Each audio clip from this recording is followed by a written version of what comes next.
سيدنا محمد وعلى آله وأصحابه أجمعين. اللهم صل على سيدنا محمد وعلى آل سيدنا محمد كما صليت على إبراهيم وعلى آل إبراهيم في العالمين إنك حميد مجيد. أعوذ بالله من الشيطان الرجيم. بسم الله الرحمن الرحيم. وما هذه الحياة الدنيا إلا لهو ولعب وإن الدار الآخرة لهي الحيوان لو كانوا يعلمون. فإذا ركبوا في الفلك دعوا الله مخلصين له الدين فلما نجاهم إلى البر إذا هم يشركون ليكفروا بما آتيناهم وليتمتعوا فسوف يعلمون. اللہ تبارک و تعالی نے کلام مقدس کی ان آیات مبارکہ میں ارشاد فرمایا ہے کہ یہ حیات دنیا جو ہے یہ ایک کھیل تماشا ہے. جیسا کہ آپ نے سابقہ آیات میں پڑھا ہے کہ اللہ تبارک و تعالی نے اپنے پیارے حبیب سیدنا محمد عربی صلی اللہ علیہ وسلم کو فرمایا تھا کہ آپ ان کفار و مشرکین سے پوچھیں کہ من خلق السماوات والارض، کہ آسمانوں اور زمینوں کو کس نے پیدا کیا؟ آسمانوں اور زمینوں میں کس نے سورج اور چاند کا نظام سجایا ہے؟ آسمان اور زمین بنانے کے بعد کس نے رات اور دن کا ایک ایسا منظم مرتب مربوط نظام بنایا ہے؟ تو ان چیزوں کا جواب مشرکین بھی یہ دیتے تھے کہ اللہ نے بنایا.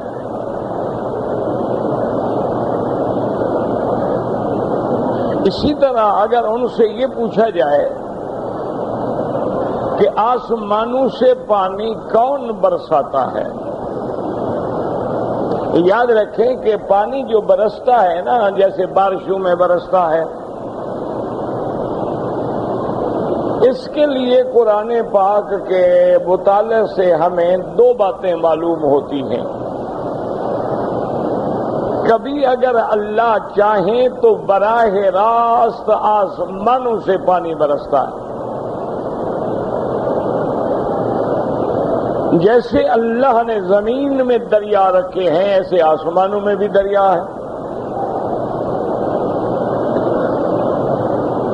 اور اسی طرح اللہ کے عرش کے نیچے بھی دریا ہے، اور جنت جو ہے وہ بھی آسمانوں میں ہے، اور جنت کے اندر بھی کئی انہار ہیں. اس لیے سمجھیں کہ کبھی کبھی اللہ تبارک و تعالی رحمت کا پانی بھی براہ راست آسمانوں سے برساتے ہیں. جیسے فرمایا وَنَزَّلْنَا مِنَ السَّمَاءِ مَاءً مُبَارَكًا، کہ ہم نے آسمانوں سے برکت والا پانی اتارا. کیونکہ آسمانوں سے جب پانی آتا ہے تو یہ اللہ تبارک و تعالی سے قریب العہد ہے. اسی لیے میرے آقا رحمت دو عالم کی یہ عادت مبارک تھی کہ جب برسات ہوتی تو حضور پاک فوراً باہر تشریف لے آتے تھے کہ پانی میرے بدن کے اوپر پڑے.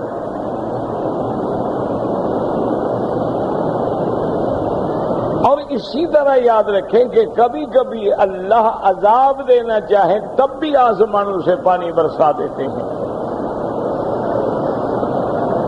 جیسے کہ قصہ سیدنا نوح علیہ السلام میں اللہ نے ذکر فرمایا ہے فَفَتَحْنَا أَبْوَابَ السَّمَاءِ بِمَاءٍ مُنْهَمِرٍ وَفَجَّرْنَا الْأَرْضَ عُيُونًا فَالْتَقَى الماء على أمر قد قدر۔ اللہ فرماتے ہیں پھر ہم نے آسمان کے دروازے کھول دیے۔ یاد رکھو آسمانوں میں بھی دروازے ہیں، اللہ نے آسمانوں میں بھی دروازے رکھے ہیں، اور وہ دروازے اللہ کے حکم کے بغیر نہیں کھل سکتے۔ جیسے فرماتے ہیں لا تفتح لهم ابواب السماء ولا يدخلون الجنة حتى يلج الجمل في سم الخياط۔ اللہ نے فرمایا کافروں کے لیے آسمانوں کے دروازے نہیں کھلتے اور نہ وہ جنت میں داخل ہوں گے۔ تو آسمانوں میں دروازے ہیں اور وہ دروازے اللہ کے حکم کے بغیر نہیں کھلتے، اللہ جب حکم دیتے ہیں تب دروازے کھلتے ہیں۔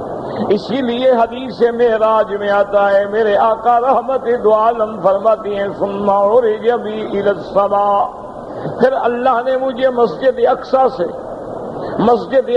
سے آسمانوں کی طرف، اللہ پاک نے حضرت جبریل کی معیت میں آپ کو آسمانوں کی طرف بھیجا، اور بعض روایات میں ہے کہ وہاں ایسی قدرت کی طرف سے اللہ کے حکم سے ایسی سیڑھی رکھی گئی جس کے ذریعے حضور اوپر تشریف لے گئے۔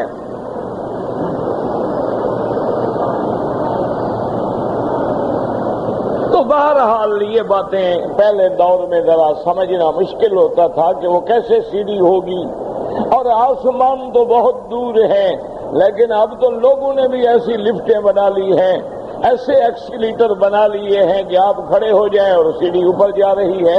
تو اگر بندے بنا سکتے ہیں تو خدا کے آگے کیا مشکل ہے۔ تو اس کے بعد حضور فرماتی ہیں کہ جب ہم آسمان دنیا پہ پہنچے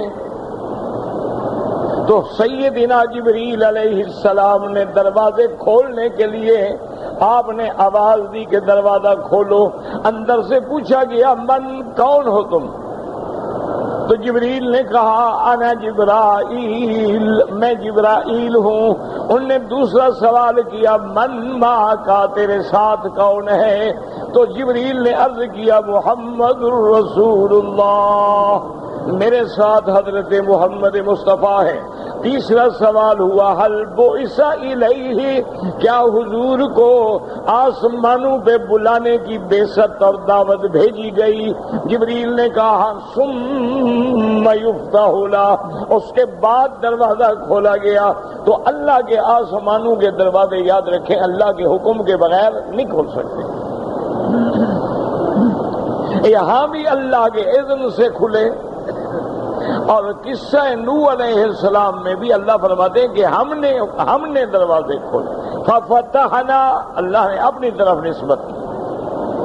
اب یہ مسئلے پیدا ہوتے ہیں جو لوگوں کے دماغ میں الجھن پیدا کرتے ہیں کہ جی جب آسمانوں کے دروازے اللہ کے حکم کے بغیر نہیں کھل سکتے تو یہ کافر چاند پہ کیسے پہنچ گئے؟ اور یہ اب حقیقت ہے جس کا کوئی انکار نہیں کر سکتا کہ کوئی چاند پہ نہ گیا ہو۔ پہلے تو تھے نا لوگ کہتے تھے وہم ہے، خیال ہے، یہ حقیقت ہے، کیونکہ اب وہ اتنا واضح ہو چکا ہے کہ کوئی عقل مند آدمی انکار نہیں کر سکتا۔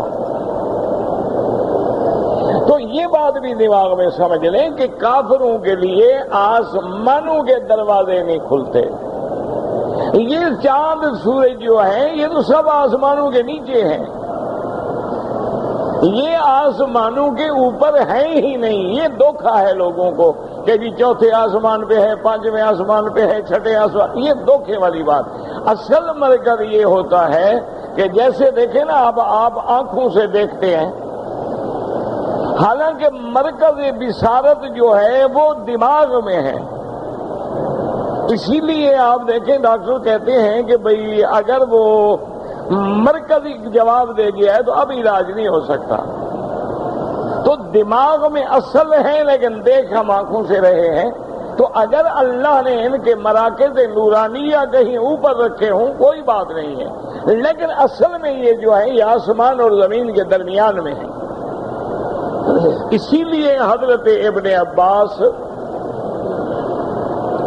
رضی اللہ تعالی عنہ فرماتے ہیں، اور حبر المفسرین ہیں، وہ فرماتے ہیں کہ یہ چاند، یہ کواکب، یہ نجوم جو ہیں، وہ فرماتے ہیں قنادیل معلقۃ بین السماء والارض، یہ تو قنادیل ہیں آسمانوں اور زمین کے درمیان میں اللہ نے لٹکا دیے ہیں، یعنی آسمان اور زمین کے درمیان میں۔ اچھا کوئی قریب ہے کوئی دور ہے، سب سے زیادہ قریب چاند ہے، اس کے بعد اور جو کواکب ہیں، زحل ہے، مشتری ہے، عطارد ہے، مریخ ہے، شمس ہے، وہ اور زیادہ دور ہیں۔ اقرب ترین قرہ جو ہے وہ چاند ہے، لیکن یہ آسمانوں میں نہیں، آسمان و زمین کے درمیان میں ہے۔ اور ایک قول میں آتا ہے قنادیل معلقۃ بین السماء والارض بسلاسل من نور بأید الملائکہ، یہ ایسے قنادیل ہیں ان کو اللہ نے نور کی زنجیروں سے باندھا ہوا ہے، اور وہ نور کی زنجیریں جو ہیں اللہ کے فرشتوں کے ہاتھ میں ہیں۔ تو بہرحال یعنی یہ مسئلہ، تو کافر آسمانوں پہ نہیں جا سکتے ہیں، کافر جو ہیں وہ جنت میں داخل نہیں ہو سکتے ہیں، لیکن آسمانوں سے نیچے تو کوئی مسئلہ نہیں، کہیں بھی چلے جائیں کوئی ایسی بات نہیں۔ اور ان چیزوں سے کوئی غیر مسلم جو ہے وہ اگر پریشان ہوتا ہو الگ بات ہے، ورنہ جس کا اللہ کے قرآن پہ ایمان ہے تو یہ چاند سورج کیا ہے؟ اصل کمال تو یہ ہے نا جی کہ اب آپ نے بلینز ڈالر خرچ کر ڈالے چاند پہ پہنچنے کے لیے، یہ تو کمال نہ ہوا، یہ تو اسباب ہے۔ اب دیکھیں نا، میں گھڑی دیکھ کے بتا دوں کہ بھئی ٹائم جو ہے اس وقت 6:20 ہے، یہ کیا کمال ہے؟ گھڑی مجھے بتا رہی ہے۔ اچھا میں ٹیلی فون لگا کے نمبر پنچ کر کے بات کر لوں تو یہ اسباب ہیں، وسائل ہیں، سیٹلائٹ سے سلسلہ ہے، یہ تو کمال نہیں ہے نا۔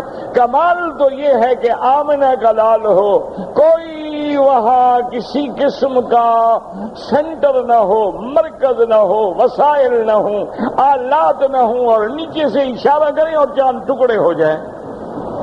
کمال تو وہ ہے نا، یہ کیا کمال ہوا؟ یہ تو اسباب ہیں، اسباب کے ذریعے آپ ہی سیڑھیوں سے اوپر چلے جائیں گے، میں بھی سیڑھیوں سے اوپر چلے جاؤں گا، یہ تو کوئی بڑی بات نہیں ہے۔ کمال تو تب ہے کہ نہ سیڑھی نظر آئے، کمال تو تب ہے کہ نہ وہ ذریعہ نظر آئے، اور آمنہ کے لال ایک رات کے بعض حصوں میں آسمانوں پہ تشریف لے جائیں، کمال تو وہ ہے۔ یہ کیا کمال ہے؟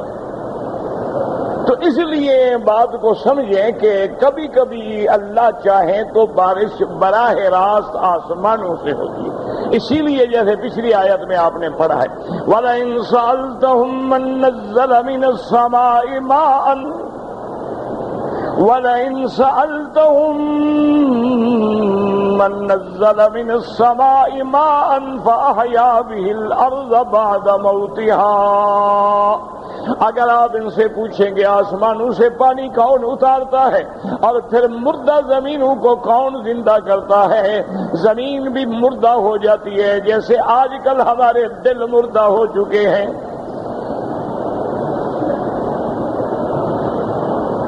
یقین فرمائیں کہ اس وقت تک میرے خیال میں لاکھوں سے متجاوز حجاج کرام جو ہیں وہ آ چکے ہوں گے،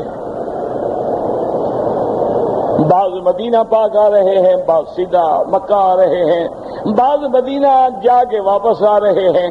یقین فرمائیں کہ جب ہم یعنی پڑھتے تھے مدرسوں میں، قرآن شریف یاد کرتے تھے، اور اسی حرم شریف میں مدرسہ ہوتا تھا، اس میں ہم تعلیم حاصل کرتے تھے، تو اس دور میں جب یہ دن آتے تھے تو حرم کے باہر گلیوں میں لبیک کا شور ہوتا تھا۔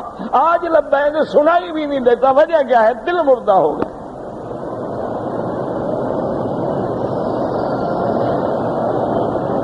آخر کیا وجہ ہے؟ حاجی ہے، احرام باندھ کے آ رہا ہے۔ اچھا، پہلے دور میں تو 100 یعنی 60 روپے ٹکٹ تھی کراچی سے جدہ تک۔ آپ سوچ سکتے ہیں، دماغ خراب ہو جائے گا بندے کا۔ حج پہ آنے کے لیے ٹکٹ جو ہے 60 روپیہ، 100 بھی نہیں۔ اچھا، اور یاد ہے مجھے والد صاحب رحمت اللہ علیہ فرماتے تھے کہ میں جب آ رہا تھا تو میرے پاس وہ 60 روپے بھی نہیں تھے۔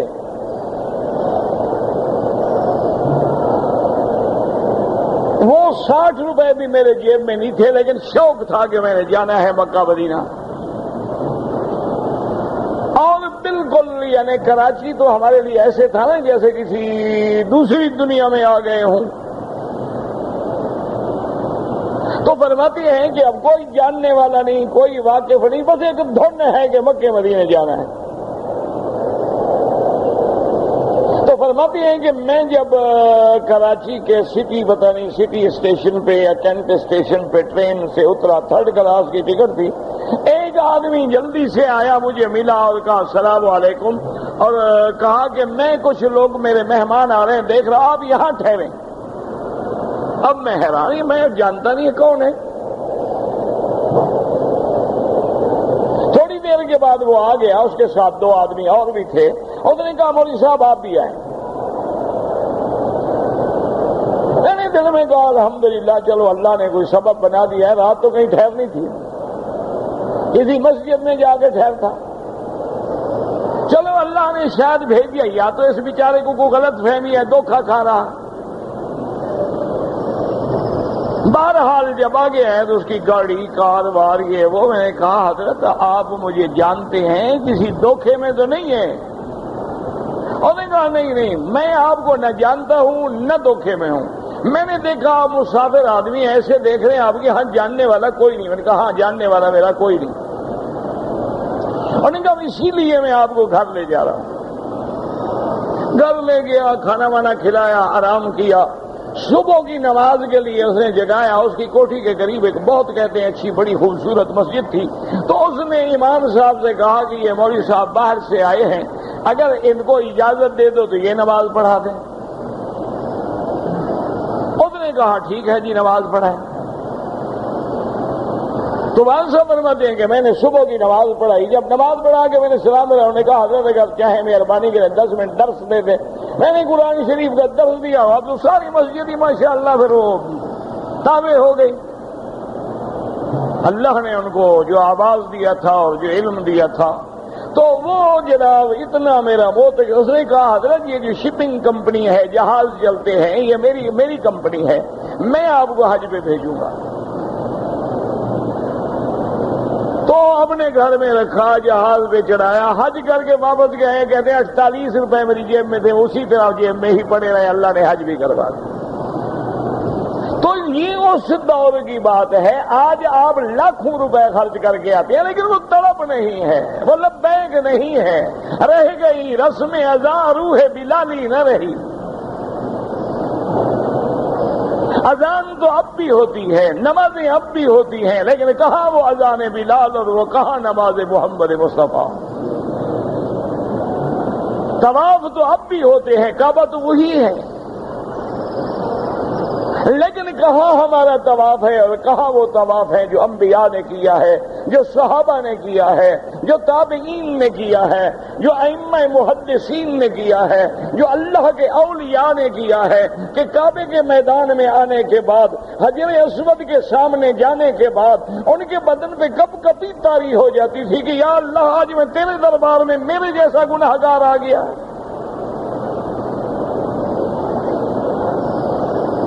آج نہ آنسو بہتے ہیں،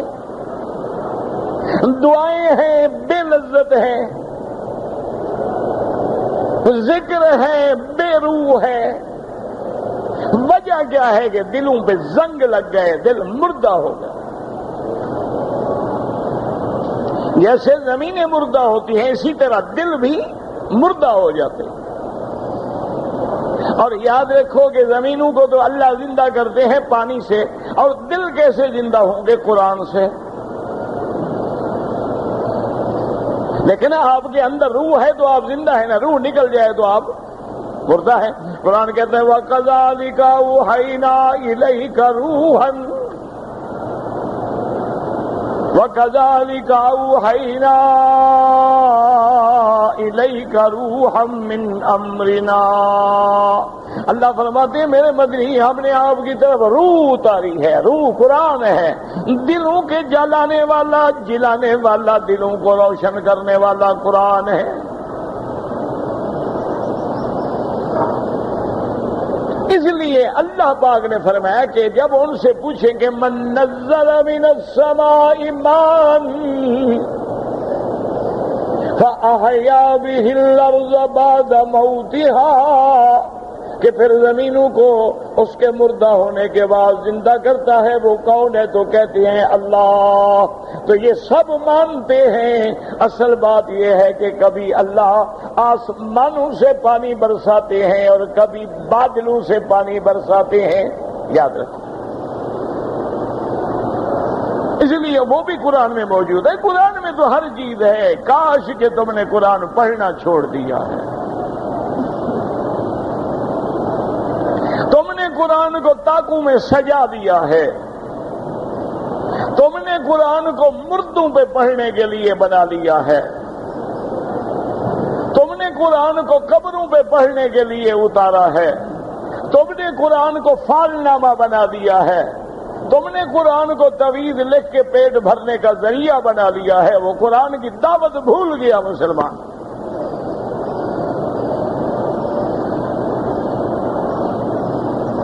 قرآن پڑھیں، ہر چیز قرآن میں ہے۔ اس لیے اب دوسری جگہ دیکھیں قرآن کا أَأَنْتُمْ أَنزَلْتُمُوهُ مِنَ الْمُزْنِ أَمْ نَحْنُ الْمُنزِلُونَ۔ اللہ فرماتی ہیں کیا ان بادلوں سے پانی تم اتارتے ہو کہ ہم اتارتے ہیں؟ مزن کہتے ہیں سحاب کو۔ اور یاد رکھیں یہ بادل جو ہیں کیسے بنتے ہیں؟ اللہ پاک نے فرما دیا هو الذی یرسل الرياح بشرا بین یدی رحمتہ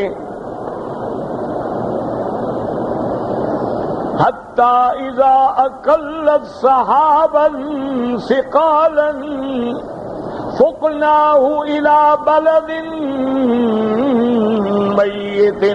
اللہ فرماتے ہیں ہم رحمت کی ہوائیں چلاتے ہیں اور وہ ان بھاری بھاری بادلوں کو جن میں لاکھوں ٹن پانی ہے، نہ کوئی ستون ہے نہ زنجیر ہے، کیسے کھڑے ہوئے ہیں؟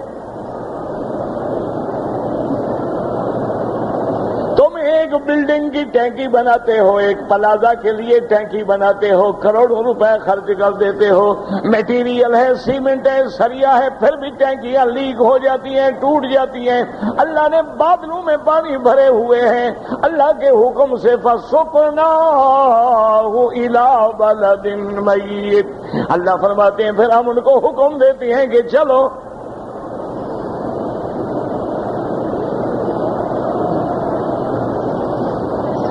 لیکن مشکل یہ ہے کہ بادل بھی ہیں، برستے بھی ہیں، لیکن جب زمین شور ہو تو پانی پڑنے سے اور زیادہ کیچڑ پیدا ہوتی ہے۔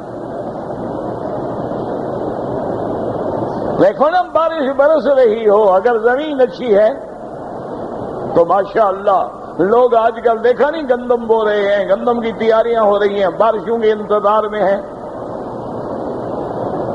اگر زمین ہی نعوذ باللہ کلر ہے، شور ہے، تو اوپر سے اور بارش آ جائے ماشاءاللہ تو کیا فائدہ ہوگا؟ اور زیادہ کیچڑ بڑھے گی۔ یہی حال ہمارے دل کا ہے کہ دل تو ہے، قرآن کی بارش تو ہوتی ہے، لیکن آگے دل کی زمین بھی تو ٹھیک ہو نا۔ دل کے اندر جو خون ہے وہ تو حرام کی غذا سے پہنچا ہے. آپ جو کھاتے ہیں نا غذا معدے میں جاتی ہے نا، کیلوس بنتا ہے، کیموس بنتا ہے، پھر اس سے خون بنتا ہے، فضلہ بنتا ہے، پیشاب بول و براد ایک طرف ہو جاتے ہیں، بلڈ جو ہے پھر وہ جناب اپنے اپنے مقام پہ سرکولیٹ کرتا ہے، وہی آپ کے دل کے شرائین میں جاتا ہے. تو جب ہم نے حرام سے وہ خون بنایا ہے تو دل میں بھی تو وہی حرامی خون جا رہا ہے نا.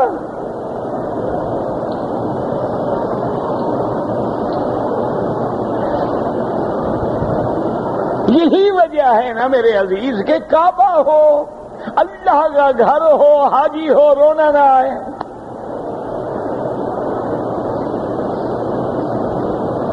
وجہ کیا ہے آخر؟ غور کرے نا. اللہ کا قرآن ہو، حرم مکہ ہو، سامنے کعبۃ اللہ ہو، اور آدمی کے آنسو میں نہ نکلے، آدمی میں چینج نہ آئے، تبدیلی نہ آئے، جیسے آیا تھا اسی طرح پھر رہا ہے، تو نتیجہ کیا نکلا؟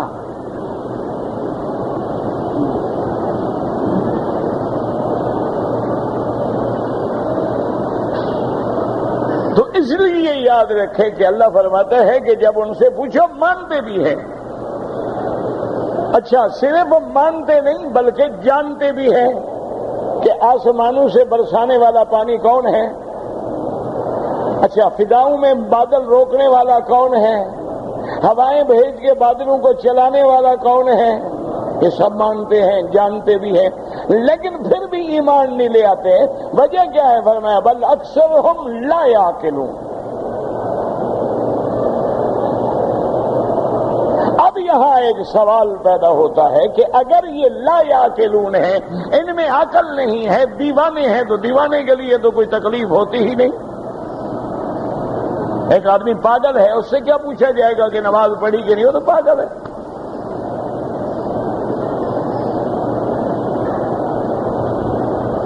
ایک آدمی دیوانہ ہو، اس سے کیا پوچھیں گے آپ کہ جی آپ نے حج پڑھا، اس کو کیا پتا؟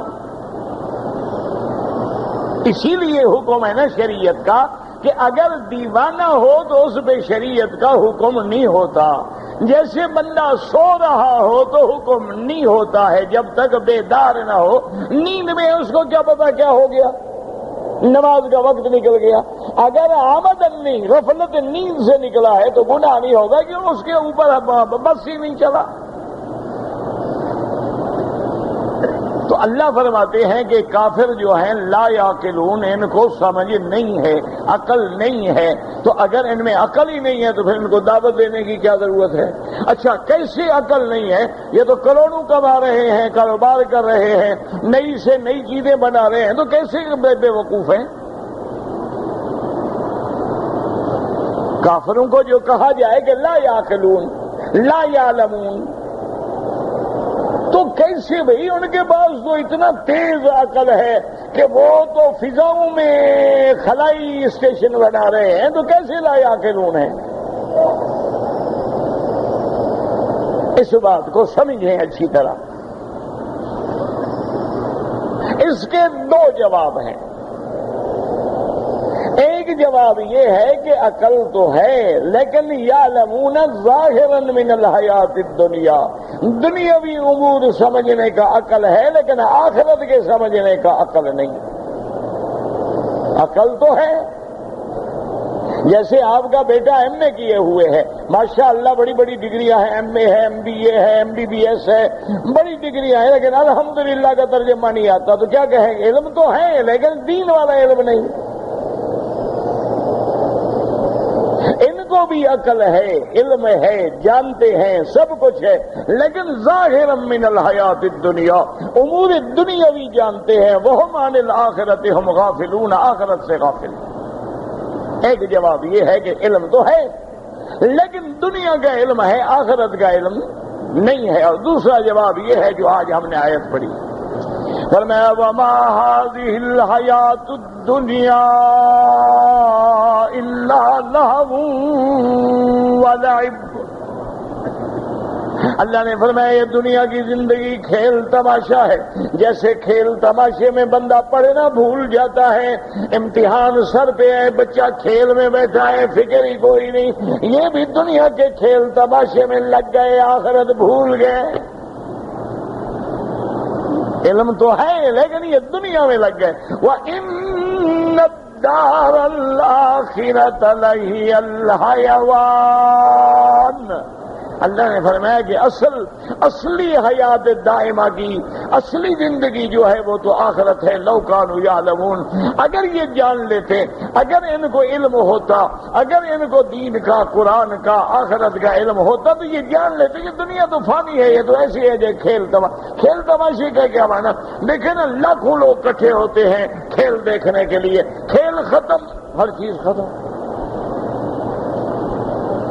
اور بعض علماء نے فرمایا اس کی مثال ایسے ہے کہ جیسے بچے جا کے گلیوں میں کھیلتے ہیں اور مٹی کے گھروندے بناتے ہیں کہ یہ گھر ہے اور یہ ہمارا گاڑی کھڑے کرنے کی جگہ ہے اور یہ ہمارا ڈرائنگ روم ہے، جب دل بھر جاتا ہے پاؤں مارا سارے کھلونے توڑ کے چلے گئے۔ یہ دنیا بھی اسی طرح کا ایک کھیل تماشا ہے، تو ختم ہونے والی چیز ہے۔ اصل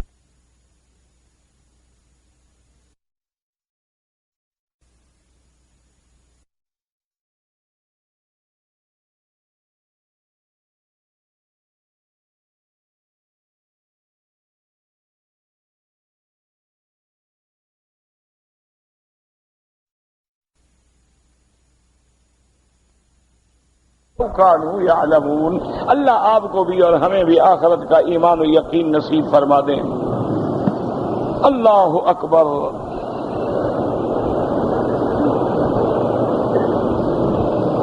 کہتے جی کہ اگر کوئی آدمی طواف زیارت کرنے کے لیے آئے اور اس نے چلا جانا ہے تو کیا وہ طواف الوداع بھی کر سکتا ہے؟ میرا بھائی، طواف زیارت آپ مثلاً کر رہے ہیں 12 کو، اور آپ نے جدہ چلا جانا ہے، ٹھیک ہے، کر لیں، طواف کر کے پھر طواف الوداع بھی کر لیں۔ اگر آپ طواف زیارت کر رہے ہیں 10 تاریخ کو، تو 11 12 تو آپ نے مینا میں رہنا ہے، اور مینا تو حدود حرم میں ہے۔ بات کو سمجھیں، طواف الوداع کا معنی کیا ہوتا ہے؟ ان یکون آخر العہد بالبیت، اللہ کے گھر کا آخری کام یہ ہو کہ طواف الوداع کرے اور توکل علی اللہ چلا جائے۔ اچھا، آپ نے طواف الوداع، طواف زیارت کیا 12 کو، اور اسی وقت موقع مل گیا طواف الوداع بھی کر لیا اور نکل گئے، ٹھیک ہے، کوئی حرج نہیں۔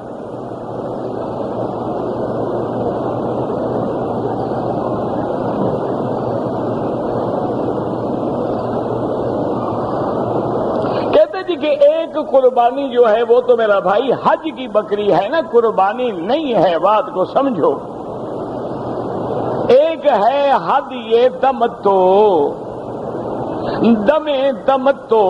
دم کران، حج کران میں بکری واجب، تمتو میں بھی بکری واجب۔ ایک ہے اضحیہ، وہ ہے قربانی جو ہر سال ہم کرتے تھے۔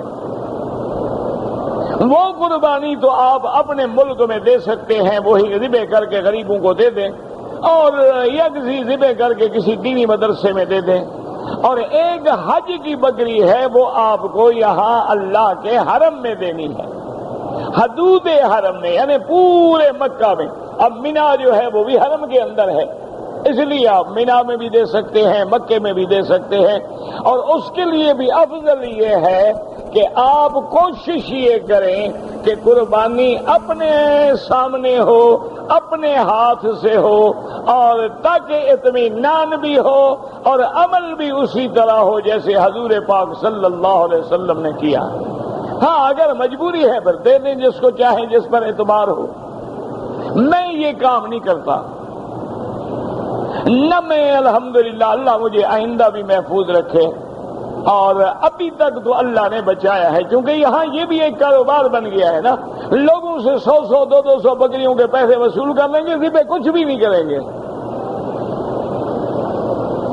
سب کے حج برباد کریں گے۔ اس لیے کسی پہ اعتبار نہ کرنا، یہ نہ سمجھنا کہ مکے میں فرشتے رہتے ہیں، مکے میں بھی بندے رہتے ہیں، انسان ہیں،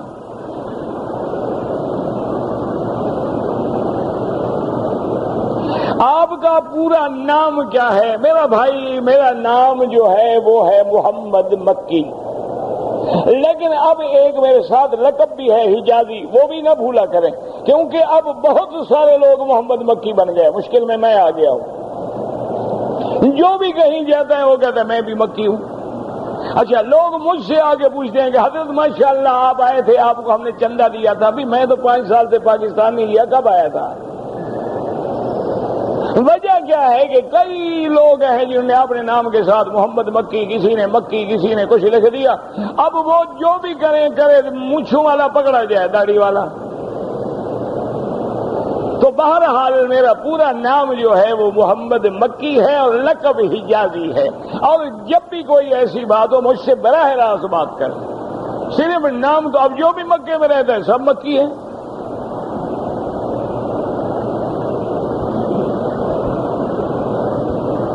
حدود حرم جو ہے میرا بھائی، یہ مکے کا شہر سارا حرم میں ہے۔ ادھر جب آپ حج پڑھنے جائیں گے نا انشاءاللہ، اللہ ہم سب کو نصیب کرے، عرفات سے تھوڑا پہلے آدھا کلومیٹر پہلے تک حرم ہے، ادھر مسجد عائشہ تک حرم ہے، ادھر بڑا جو عمرہ آتا ہے جیرانہ اس کے قریب تک حرم ہے، اسی طرح خط یہ سارا حرم ہے، اور سارا حرم مسجد الحرام ہے، جہاں بھی کوئی نماز پڑھے انشاءاللہ 1 کا 1,00,000 ملے گا۔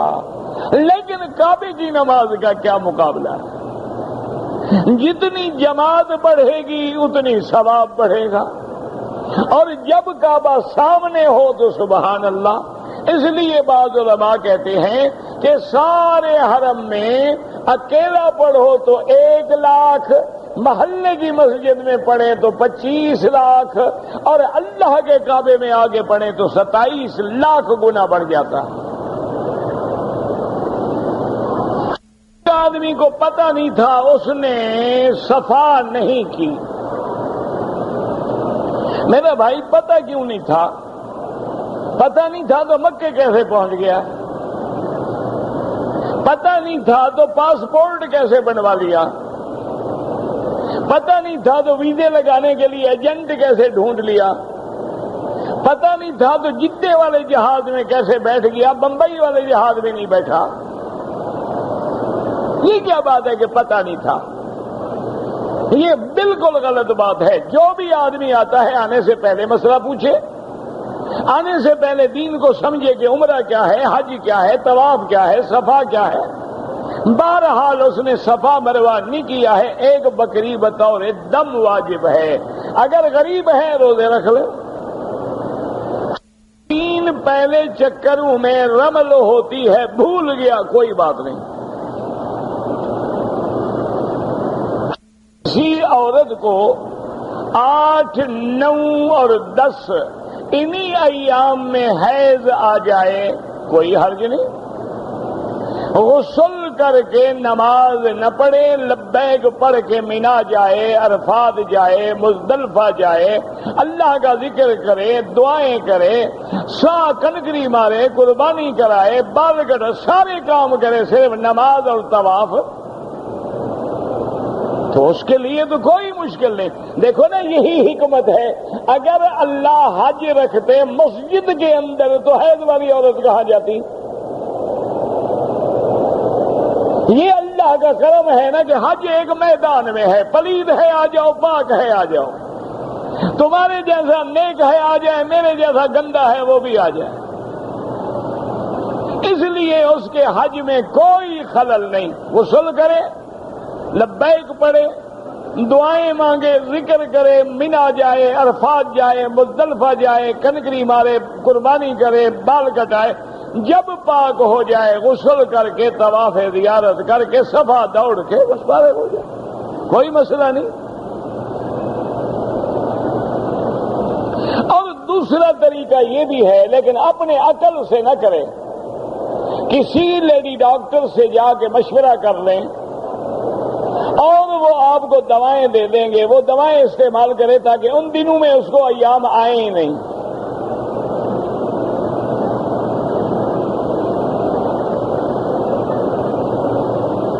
ایک آدمی حاجی نے طواف کیا عمرے کا، مغالطہ ہو گیا کہ 6 چکر ہیں یا 7 ہیں، صفا مروہ دوڑ لی، بعد میں ایک طواف کر دے، ٹھیک ہو گیا، کوئی فرق نہیں پڑتا ہے۔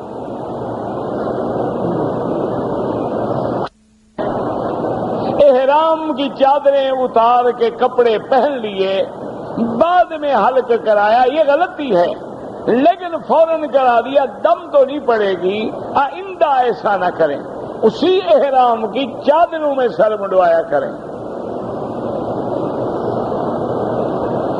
اگر آپ کا کوئی رشتہ دار ہے، آپ اس کے لیے عمرہ کرنا چاہتے ہیں، ٹھیک ہے انشاءاللہ، لیکن بہتر یہ ہوتا ہے اپنے لیے کر کے ان کے لیے دعا کریں۔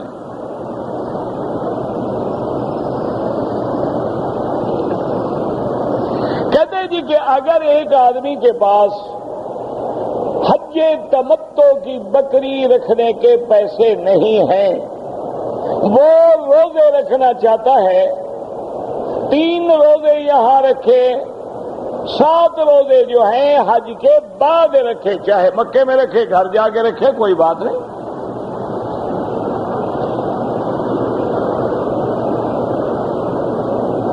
کہتے جی کہ بعض لوگ آتے ہیں حج پہ تو داڑھی چھوڑ دیتے ہیں، لیکن حج کرنے کے بعد جب اپنے ملک جانے لگتے ہیں تو پھر اس طرح پھروا لیتے ہیں۔ وہ توبہ کریں، اللہ سے ڈریں، چونکہ حدیث مبارک میں آتا ہے کہ کسی عمل کے مقبول ہونے کی علامت یہ ہے کہ ایک نیکی کے بعد پھر نیکی کرے تو سمجھے کہ پہلی نیکی منظور ہو گئی، اگر ایک نیکی کے بعد گناہ کرے تو سمجھے پہلی نیکی بھی برباد ہو گئی۔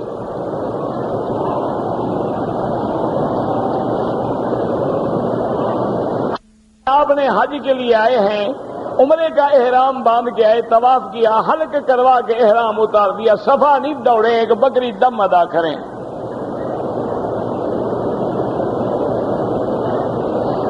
حج کی بکری جو ہے وہ لازماً حدود حرم میں ہو، یہ تو قرآن ہے نا، ہدیم بالغ الکعبۃ فلیبلغ الہدی محلہ، کہ اس قربانی یا تمتع کے قران کے جانور کو اس کے مقام میں پہنچاؤ۔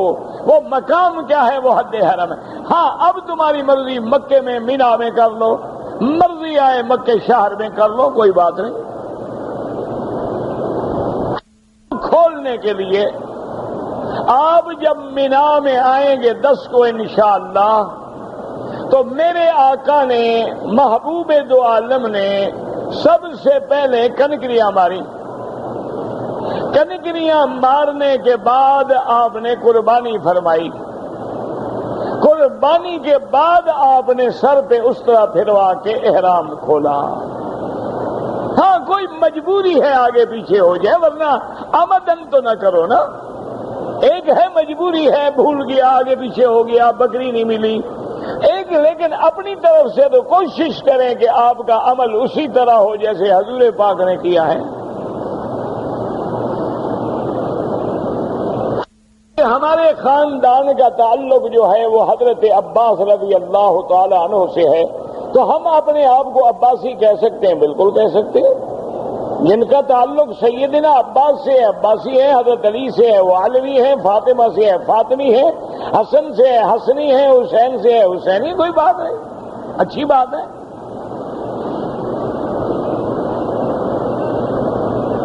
عورت مرد کو سلام کر سکتی ہے اور ہاتھ ملا سکتی ہے، اگر ماں ہو ملا سکتی ہے، سلام بھی کر سکتی ہے، بیٹی ہو، بہن ہو، بیوی ہو، یہ تو نہیں دوسری عورتوں کو سلام کرتے پھرو۔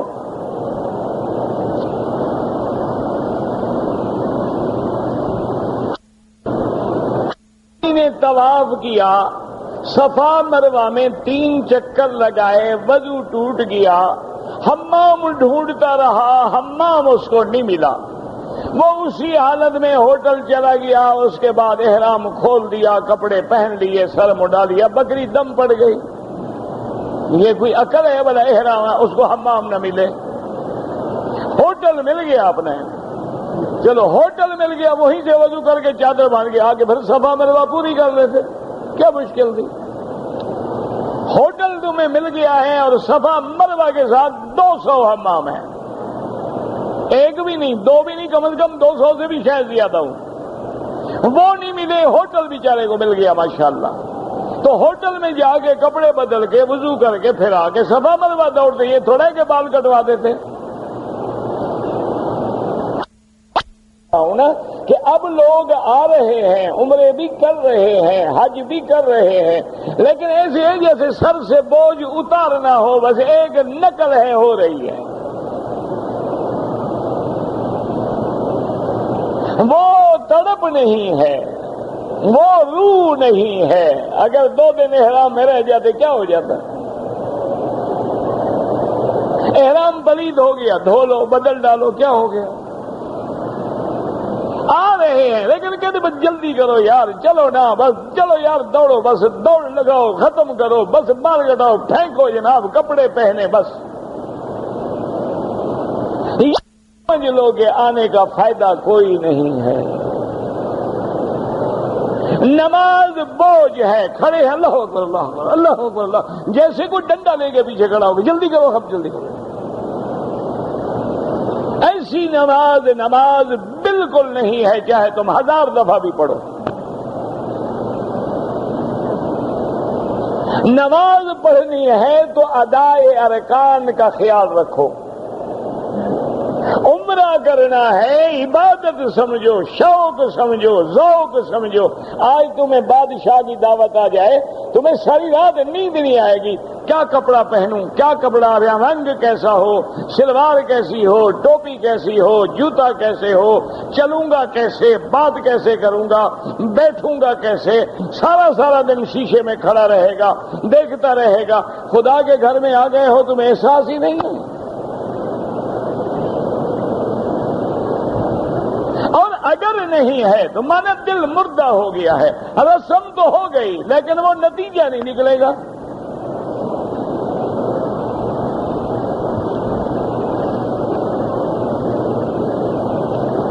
والد کے لیے حج بدل بالکل کریں،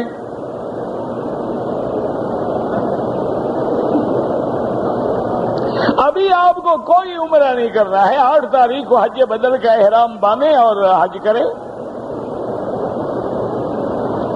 30 دن پہلے مکہ شریف گزارنے کے بعد ہم مدینہ جائیں گے، تو یہاں تو آپ عمرہ کر کے جائیں گے نا، اب آپ کا حج تمتع ہوگا۔ حج قران تب ہوتا جب میقات سے آتے ہوئے دونوں کا کٹھے باندھتے۔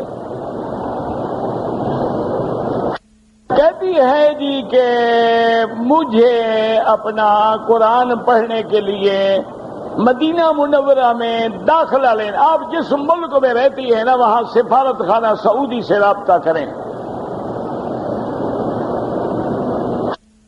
سے آیا ہوں، 2 لڑکے جوان بھی ہیں، احرام نہیں باندھا، ماشاءاللہ، عمرہ بھی کرو اور ایک بکری دم بھی دو۔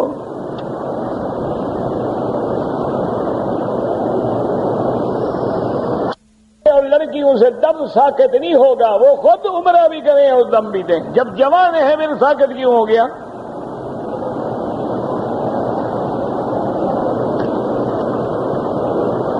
جوان لڑکے اور لڑکی انہیں واک کرنی ہو، شام کو جا کے بیچ پہ تو 8 کلومیٹر چلتے ہیں، یہاں عمرہ کرتے ہوئے تکلیف ہے؟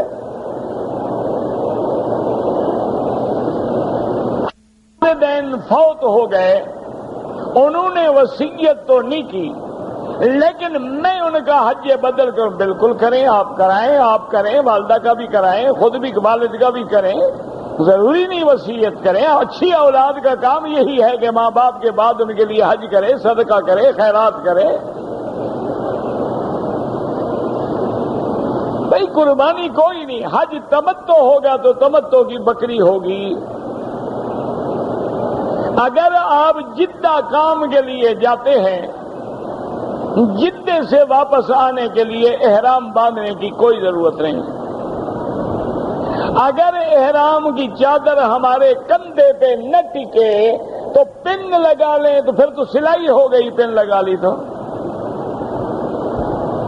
کیوں نہ ٹکے جناب، اچھی طرح چادر لپیٹ لیں، ٹکے گی؟ کیوں نہیں ٹکے گی؟ آدمیوں نے عمرہ کیا ہے، دونوں نے طواف بھی کر لیا، صفا بھی دوڑ لی، اب ایک دوسرے کے بال کاٹ لیں، جائز ہے۔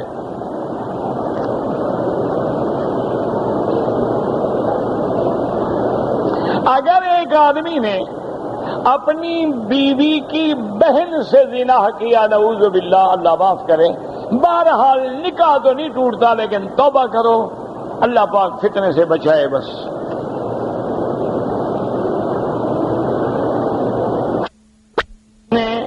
حالت احرام میں خوشبو والے صابن سے ہاتھ دھو لیے، 1-2 ریال خیرات کر دیں۔ میری بیوی ایام حیض میں تھی، پاکستان سے بغیر احرام کے آ گئی ہے، اب جناب پاک ہونے کے بعد عمرہ بھی کرے اور دم بھی دے، ورنہ حالت حیض میں وہ احرام کی نیت کر سکتی تھی۔ یہ مسئلہ آپ کو وہاں پوچھنا تھا نا کہ یہاں پہنچ کے پوچھ رہے ہو۔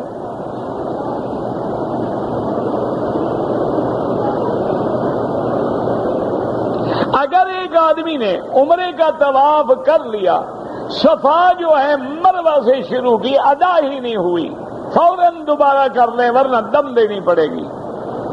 صفا سے شروع کرو، مروہ پہ ختم کرو۔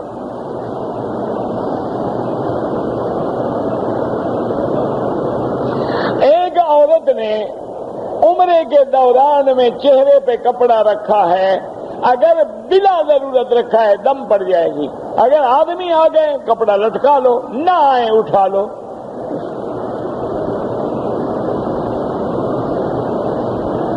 اگر حج کے مہینے میں عمرہ کیا ہے، حج تمتع ہوگا۔ حرم میں چپل کھو جاتے ہیں، تھیلی میں ڈال کے اپنے آگے رکھو۔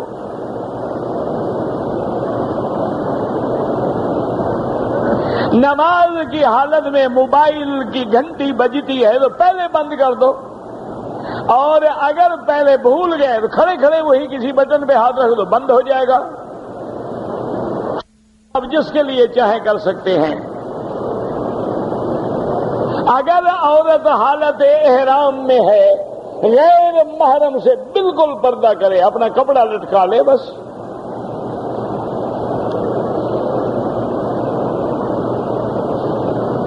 رہ گیا ہے تو دم ادا کریں۔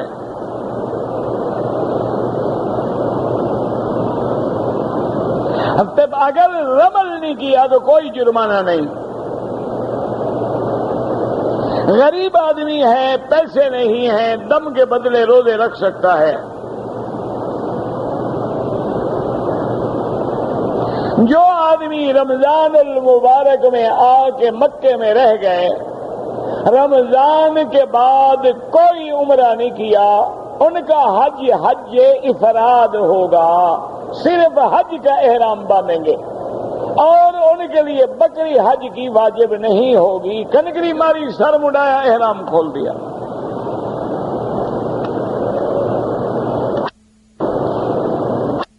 میرا بھائی، عورت اگر جیسے گھونگھٹ نکالتے ہیں نا، کپڑا آگے ڈال لے، نیچے دیکھ کے چلتی بھی رہے گی، پردہ بھی رہے گا، منہ کو بھی نہیں لگے گا۔ جنہوں نے کرنا ہے نا وہ کر لیں گی، جنہوں نے نہیں کرنا ہے وہ مسئلے پوچھیں گی۔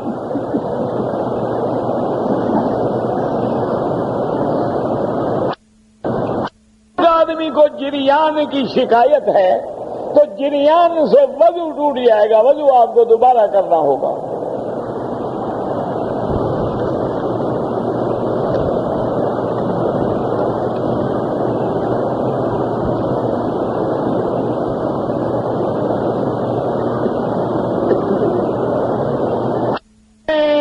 طواف تو کیا ہے، صفا مروہ نہیں دوڑا، بال کٹوا دیے، دم ادا کرے۔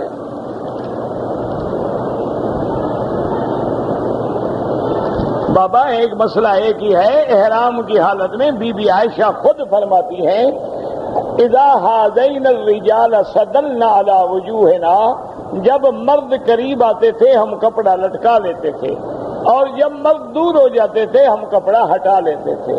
آج بھی عورت ایسے کپڑا ڈال سکتی ہے، آگے ڈالنے منہ کو نہ لگے بس۔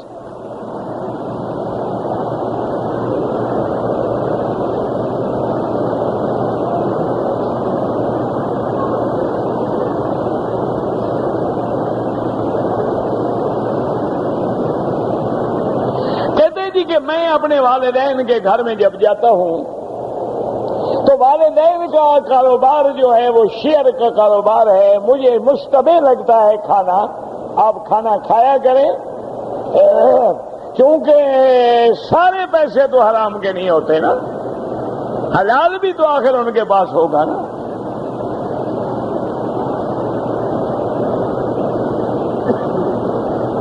عصر کی نماز کے بعد پہلی منزل پہ طواف کیا، لیکن 10 منٹ بیٹھ کے ریسٹ کر کے کرتا رہا، کوئی بات نہیں، ٹھیک ہے، لیکن آپ کو کیا دماغ خراب ہو گیا تھا کہ پہلی منزل پہ چلے گئے؟ ابھی تو نیچے اتنا رش نہیں ہوا۔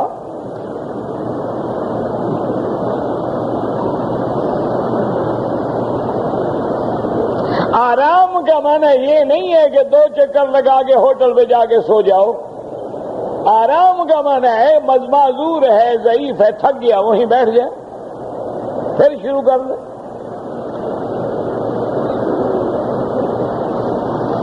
نفلی طواف کر کے جس کے لیے چاہیں دعا کریں۔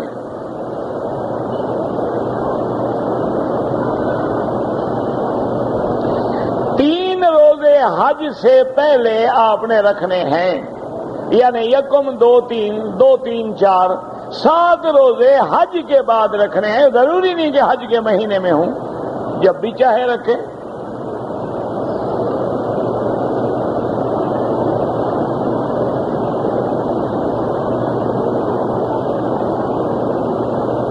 اگر ایک آدمی نے کسی سے کہا کہ یہ 1000 کے نوٹ مجھے کھلے دے دو، اس نے کہا کہ ابھی میرے پاس 500 ہیں، 500 کل لے لینا، کوئی حرج نہیں۔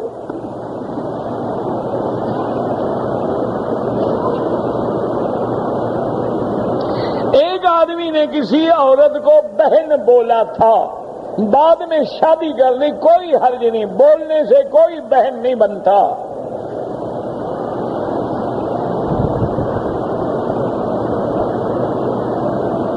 مسجد عائشہ سے جو عمرہ کرتے ہیں احناف کے نزدیک اور امام شافعی رحمت اللہ علیہ کے نزدیک تو جائز ہے۔ امام احمد بن حنبل رحمت اللہ علیہ فرماتے ہیں کہ اگر ضرورت ہے تو کرے، ورنہ نہیں۔ اگر مدینہ منورہ سے واپسی پر عورت کو حیض شروع ہو جائے، نیت کر لے عمرے کی، مکے میں آ کے ہوٹل میں رہے، جب پاک ہو جائے عمرہ پورا کرے۔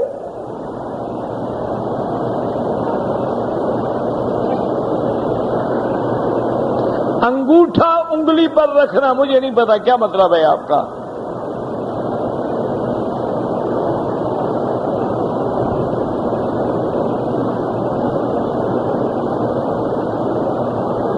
اگر کوئی آدمی میدان عرفات جائے، کوئی حرج نہیں۔ جو لوگ نماز جنازہ میں امام کے آگے کھڑے ہو جاتے ہیں، ان کی نماز بالکل نہیں ہوتی۔ اگر ایک نماز میں آیت سجدہ آ گئی، امام سجدے میں چلا گیا، لیکن کچھ لوگ جو تھے وہ رکوع میں گئے، سجدہ نہیں کیا، ان کی بھی نماز ہو گئی، جھکے تو ہیں نا وہ بھی۔ صدقہ جتنا چاہیں کریں، کوئی مقدار نہیں۔ عورتیں بغیر محرم کے طواف کر سکتی ہیں، کر سکتی ہیں۔ حج کے دوران میں پردہ اور زیادہ ضروری ہے کہ حج میں لاکھ لوگ اکٹھے ہوتے ہیں، زیادہ خطرہ ہوتا ہے۔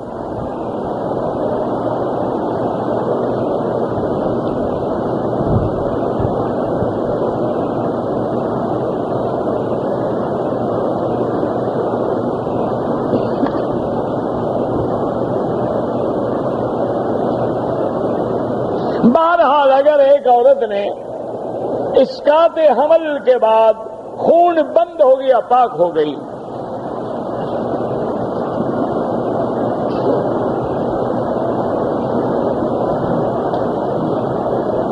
جب عورت احرام کی نیت عمرے کی کر کے آ جائے، حیض کی حالت میں اپنے ہوٹل میں مکان میں رہے، پاک ہو جائے، پھر مسجد عائشہ جانے کی کوئی ضرورت نہیں، نیت تو وہ کر چکی ہے پہلے سے۔